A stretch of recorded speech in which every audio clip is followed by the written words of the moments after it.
GM. GM. Hi, thank you for being here today. And if you're watching at home, thank you for tuning in. I'm Creatress, and I will be hosting this interview with Yolantis, one of the curated artists for Anima Mundi, Soul of the World, which is a group art exhibition and drop on object.com. There's also a physical gallery component. And Yolantis is one of the 29 artists that are included in this curation. So yeah, congratulations, Yolantis. I'm super, super grateful that you're here today, that you were open to doing a more in-depth interview about you and your art. So thanks for being here, and please kick us off with an intro about yourself. Wow, I'm super happy to be here. Thanks for offering to do interviews. This is a blessing. Thank you. So my artist name is Yolantis, and I have been doing AI art since about 2022, and I have been minting NFT artwork since that same time. And I just dove into the Web3 world in 2022. Before that, I was a IRL artist, and I've had college level training on many different types of art, many types. So I've done life drawing, capturing likenesses, graphite and charcoal. I've done printmaking and painting, all sorts of things. How long have you been creating, like in all these forms? Like, when did you start? Oh, that's my whole life. I mean, that's what most artists will tell you, right? Is I've always been drawn to the arts, and I'm learning, as I move through middle age, I learned that not every child is drawn to the arts.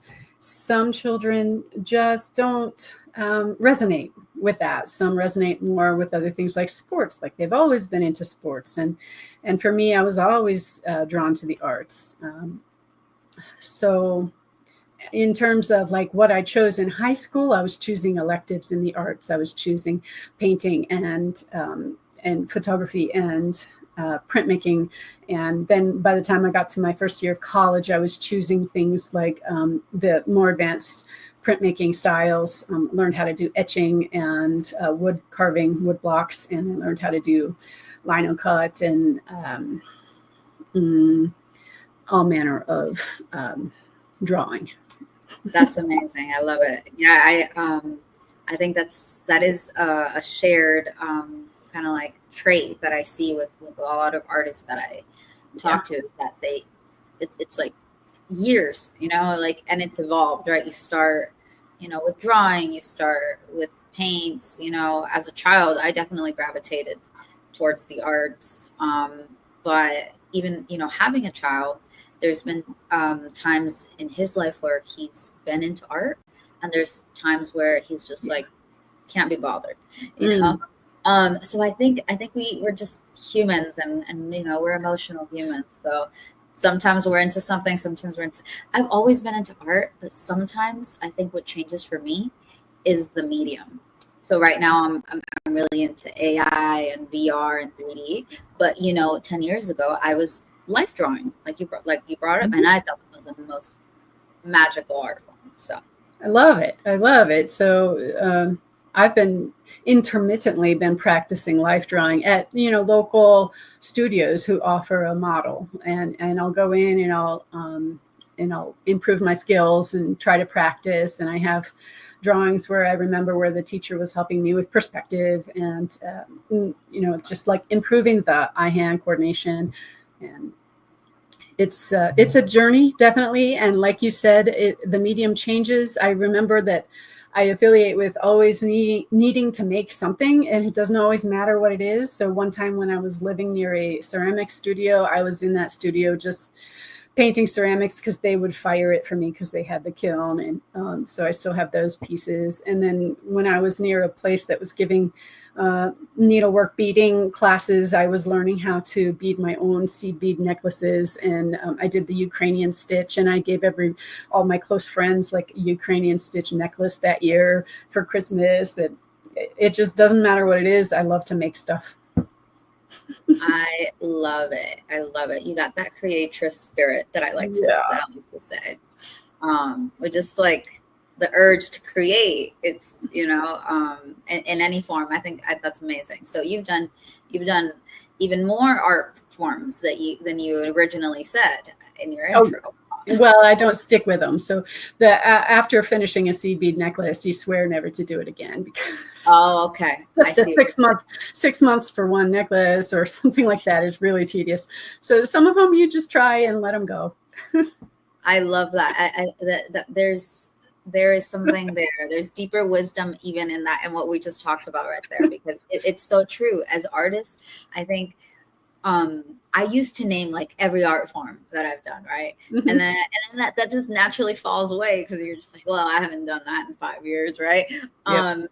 And it's just a testament to, like, you got to try new things, because you never know like what you're really gonna like. And some people really like things that are 6 months long. I can't work like that. My ADHD does not allow for that. I need more manageable 1 month projects, I'd say. But anyway, enough about that. Let's talk about Anima Mundi, okay? Because this has been a multi-month project, actually. Really? Speaking of, like thinking of the concept, figuring out when we could put out the open call so that it wouldn't like interfere with other open calls or overlap too much. Mm-hmm. That's something that was like taken into consideration months back. Exactly how many artists would be part of it, where would we put it, all these things. And so once I finally got to share the open call, it was really exciting to see who actually went for it and submitted art. So I'm super grateful that you did, and I just wanted to see if you could share a little bit about where you saw it first. How did you learn about the open call, and then what drew you in and like encouraged you to actually like take part and actually create something like brand new. I believe you made the art specifically for the open call. So what inspired you to go through that whole process? It was One Love Art DAO, which I recently joined earlier in 2025. And so there's announcements and open calls there, and they're partnering with Webby Social. So not only could I hear about this open call on the weekly Twitter Spaces, but I also saw it on Webby Social's open call page. And I was drawn to this one because I have a blended family, and my ex-husband is Latino and my children half Latino, and I have spent time in Latin America, and I understand the traditions. I understand a little bit about the people because I don't have that lived experience, right? But through having family, I have a little broader experience with Latin American culture.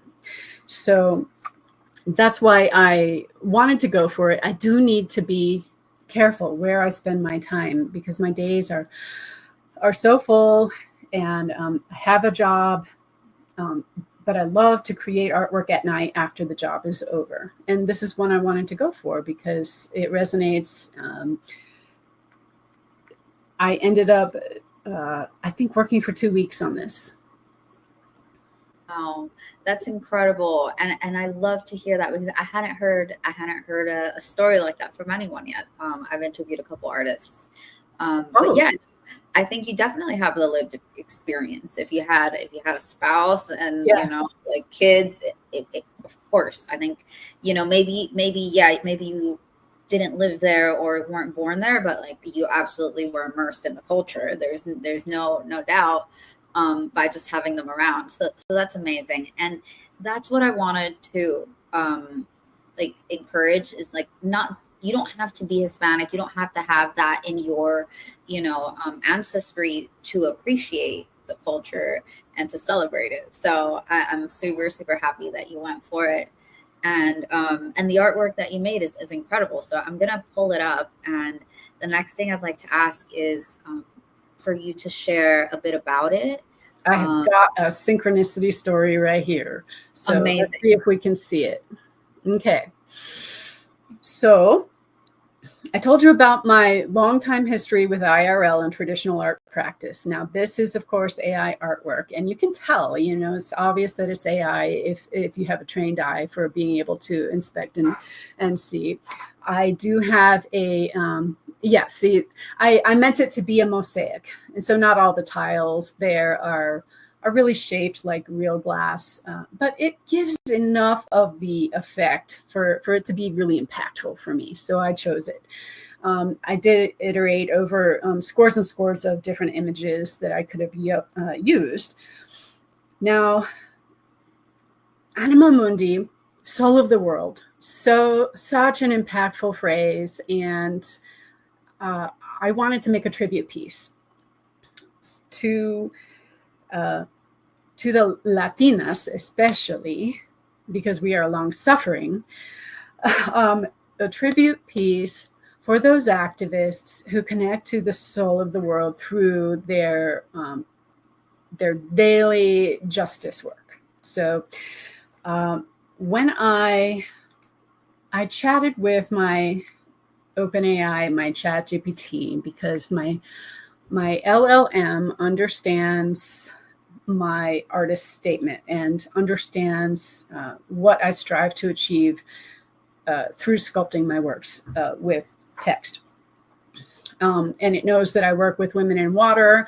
Another one that I had, I couldn't do an open call without submitting a women in water piece. So I did a pair to submit to this open call. So one about an activist who is blind and who teaches immigrant children like Braille. And another was women who fight for water justice. It's our water. And before I get lost in the story and all those details, back to the original question, one more prompt. Can you prompt me again? No, you're doing great. I wanted to know more about the art, and okay. you nailed it. But please tell us more if you have any more that you'd like to share, please. Okay, so originally, this one it's not meant to be a visual likeness of any one specific person. And that's the nature of a tribute piece. It's kind of like surrounding the spirit of a movement. So I didn't make it to be her likeness. And I actually changed while I changed whose likeness it was supposed to be while I was prompting for the story, because my original person actually lived in Chile, and the call to art was about Americans. So I changed it. But there are a handful of Latinas who are blind, who are fighting for justice for disability rights. And so I was able to find an American. And her name is Conchita Hernandez Legorreta. And she, this would be an imagination of what a public art installation to honor her achievements might look like. I consider this a first draft. So if it was to be installed on the walls in the tradition of Mexican glass tile work, this would be the first draft, the reference piece. And it would go through several iterations before it actually got installed in the final medium. So that's what this is. And this mosaic came through as a strong medium that honors Mexican American culture. Now, when you accepted, like when we were chatting, you said it reminded you of a different culture. Like, what did you say? Even more ancient culture, like Byzantine. Byzantine, yeah. So that medium, yeah.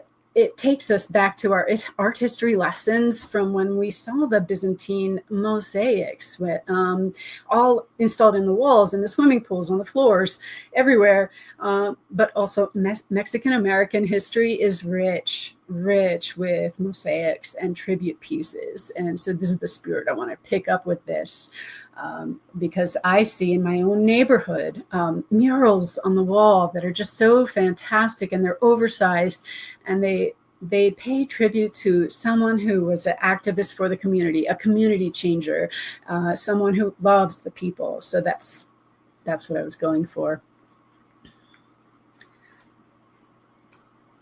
Yeah, I absolutely love it. I love the ancient art reference, and like brought to life with future technologies, right? I mean, not future, it's future, but it's present, right? Like you're using AI, and you're using all these like amazing tools that we have now at our disposal, to create something that we would have seen, thousands of years ago as well. And I love it. Absolutely love it.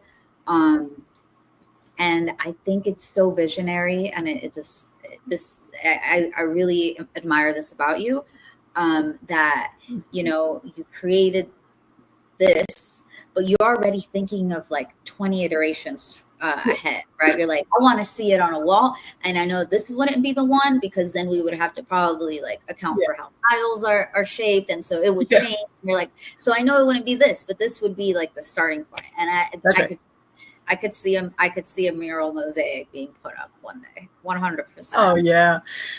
So here's the synchronicity part. Okay. This morning, I'm reviewing in my head what I might say in an interview with you. And I'm reviewing all of the different ways I prompted for this image, for this bespoke answer to a call to art. And I remember that I was really inspired. I had the privilege to 11 years ago, go to the Nobel Peace Museum, or the Nobel Peace Center in Oslo. And their public buildings have so many beautiful, beautiful murals on the walls to tribute those who have won, the Peace Prize or various other awards. And that's what I was thinking of when I was prompting for this piece. And I did receive a couple of results through Midjourney that looked exactly like the style of a mosaic you would see painted on the inside of a Capitol building, for instance. And so as I was thinking about the Nobel Peace Prize and the art that I got that was very similar to that, but that I didn't choose, I start searching online. I'm like, hey, let me see some pictures of the inside of this building. And I found out that yesterday, yesterday, they announced the Nobel Peace Prize winner. And guess who it is? I don't know if you know. I don't know. I believe it was a woman, though. I think I saw something on Instagram, but I didn't actually. Latina. It's a Latina doing civil rights work in Venezuela. And her name is Maria Corina Machado.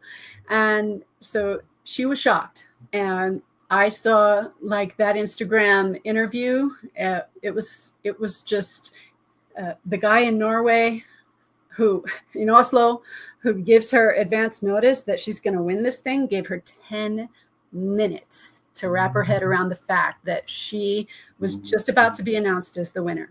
He woke her up at like 5 a.m. and said, sorry it's so early. I have to tell you that in a few minutes, we're going to make an announcement that you have won the Nobel Peace Prize. Both of them almost in tears. Oh my goodness. Wow. And then that's the synchronicity that I was thinking hard on the Nobel Peace Prize for art, not really for the current winner. And I didn't know even what schedule they were on, or that the prize was about to be announced. And that's then amazing. I've got that same synergy with, I want the unsung heroes to be more seen by el pueblo, like have the people see those who work for the community. That's amazing. That's amazing. Yeah, I do remember you reading that about you, and you're very involved in all that. So that. I mean, I think sometimes, I don't know. I feel like sometimes with our art we can predict, or maybe it's not predict, maybe it's manifest. It could be. That's amazing. I didn't know who she was, and so I had to read about her. And she's working for even elections for democratic elections in Venezuela. Oh, interesting. Yeah. There's so many things going on in our world, and this is exactly too why I wanted to do this at this time. Mm-hmm. As you know, in the United States, there's a lot of division Mm-hmm. currently. There's a lot of immigration situations and experiences that people are going through right now. And so I thought, in a time when like Hispanic culture and Latin American and immigrants in general are feeling threatened in many ways, like how can we do something that celebrates, these cultures, right? And so, I think it's just it's so timely because and not just that.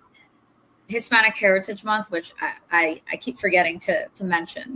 We still have a couple days left of it, Yeah. but it's technically from September 15th until October 15th. So this is also why Anima Mundi happened at this time, and why it didn't happen when I first had the idea, a couple months back, because it's all about timing, right? And so, yeah, I just think all the synchronicities are my favorite thing about everything.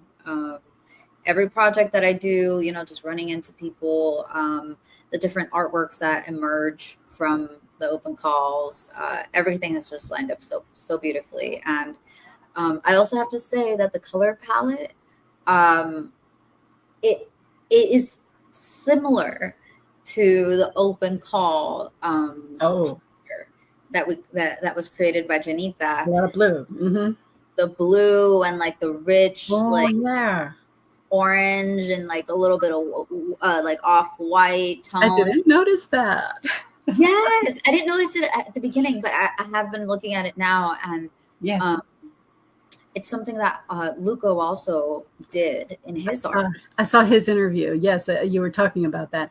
And I could have chosen a number of different iterations of this image. There were some that I didn't choose where she had this gold halo around her, but I didn't want to use the ones with gold for specific reasons. So yeah, I chose the one with mostly blue.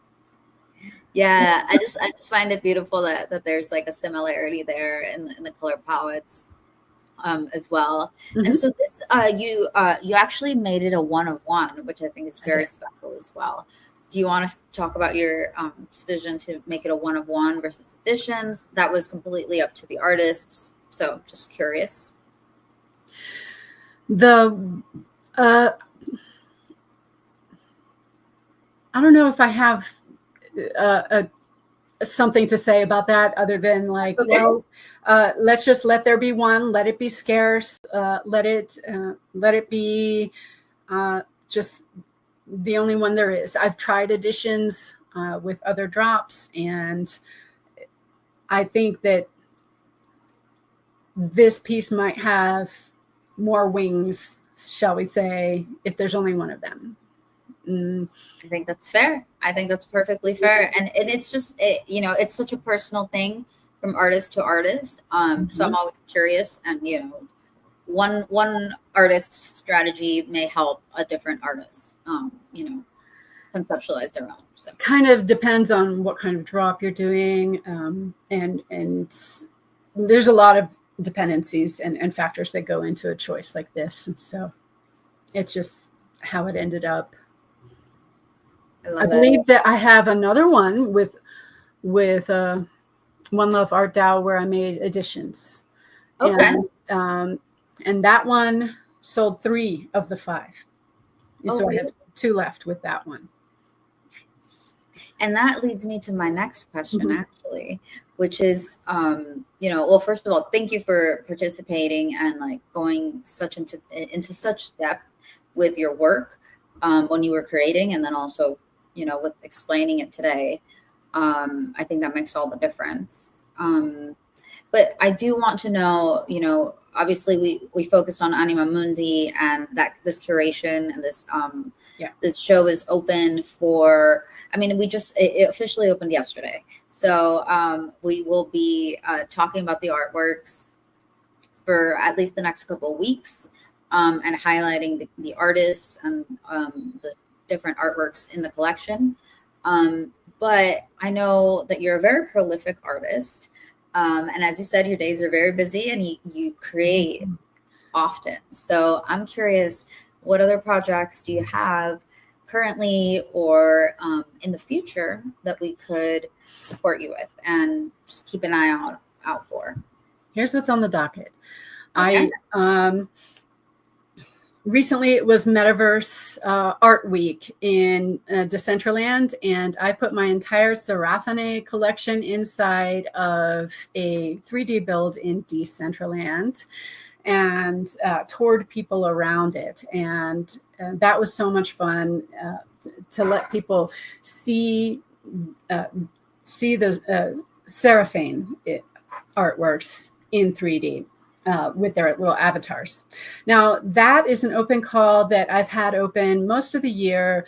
I think starting a little before NFT NYC. They're on Transient Labs, and I'm going to shut them down at the end of the year. I just made the Seraphine collection of like 4 main artworks, a unlimited time and unlimited amount. So anybody who wants to pick one up, you have till maybe a little before the end of the year, and then I'll shut them down.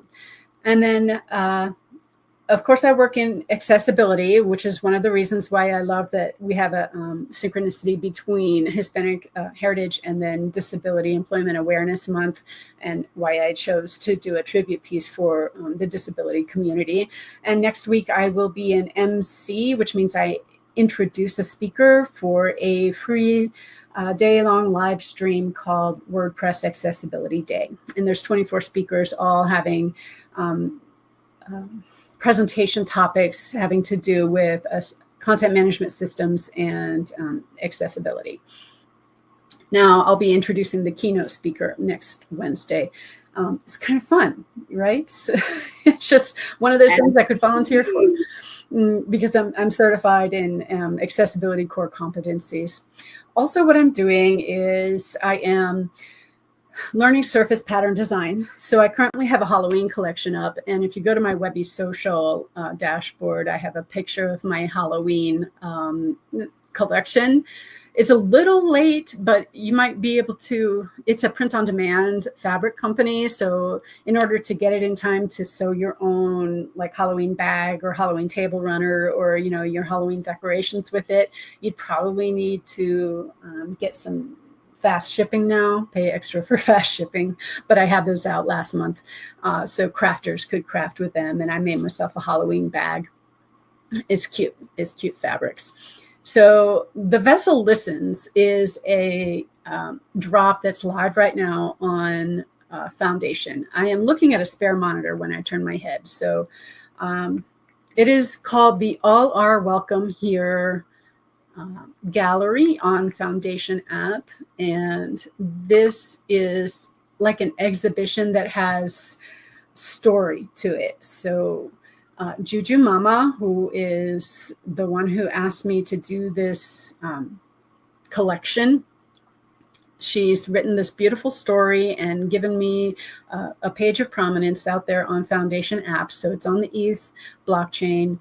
And I have a video that's like 30 seconds or something of a poem that I had written and set to music with Udio. So it's AI music. However, it really touches to like my own artist statement. And it's about, the tagline here says, stillness listens, and in listening, we are remade. It's about women as vessels of transformation for their communities, and about how, like the vessel, I often portray women with vessels of water on their head, because in traditional times, it was the woman going to the river to get the water to bring back to community. And how much has changed in centuries. Are we still doing the work? We're still out there doing the work to nourish the community. And that's a metaphor, of course, for our knowledge that we we can gain through listening and being a vessel for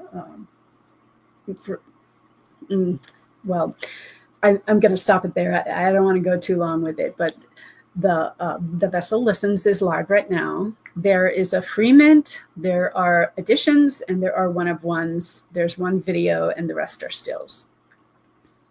Wow, that's amazing. I love the vessel, the metaphor. Thank you. Please continue. Sorry. Thank you. And then also on the docket is I submitted to the Midnight Veil. That one Chiroa will be curating. And I worked on that one for also another couple of weeks, just iterating and iterating. And I came up with a image that I hope really resonates with the theme. Seems to be something I really enjoy doing because I keep on doing it over and over. Bespoke art for calls to art. So I hope it gets curated in. It's a nice one. I took the Mesoamerican tradition of the pyramids, and I took a pyramid from the Yucatan, and then I remembered that I had learned that astronomers would see the constellations reflected in a still reflecting pond. So that's how astronomers would do divination, by observing like where stars were in relation to each other as they are reflected in water. And since water is part of my theme, women in water, I have 2 women situated next to a reflecting pond by the Mesoamerican pyramid, and then they're calling up their ancestor who is reflected in the moon. I think it's really cool. Wow, that sounds that sounds like awesome, and like the story, I can picture it, like the women and the pond and the pyramid. Yeah, that's incredible. And that's you. I always think about this with the open calls, right? Because sometimes you have work that you have in your arsenal that just fits perfectly into theme. Sometimes. Like in this case, you were inspired to create something new, right? Not only for Anima Mundi, but for this the Halloween one coming up. I can't remember. Midnight Veil. So, there's no like right or wrong way to go about it. I think sometimes there's a serendipity that you have something that'll fit. Sometimes it's exactly what you need. Like it's a prompt. Right, to make something. You're like, actually, I like that idea. Maybe I will make something for that. That's right. So I love that you've been inspired by the recent open calls, and just the best of luck to you on all of your projects. I think what would be cool would be if if you could post links to all the things that you mentioned below the live stream. So there'll be a live stream post, and you could always comment on them. So if anyone's watching and they want to, go learn more about the other things, that they could easily link out. So just a suggestion if you feel Yeah.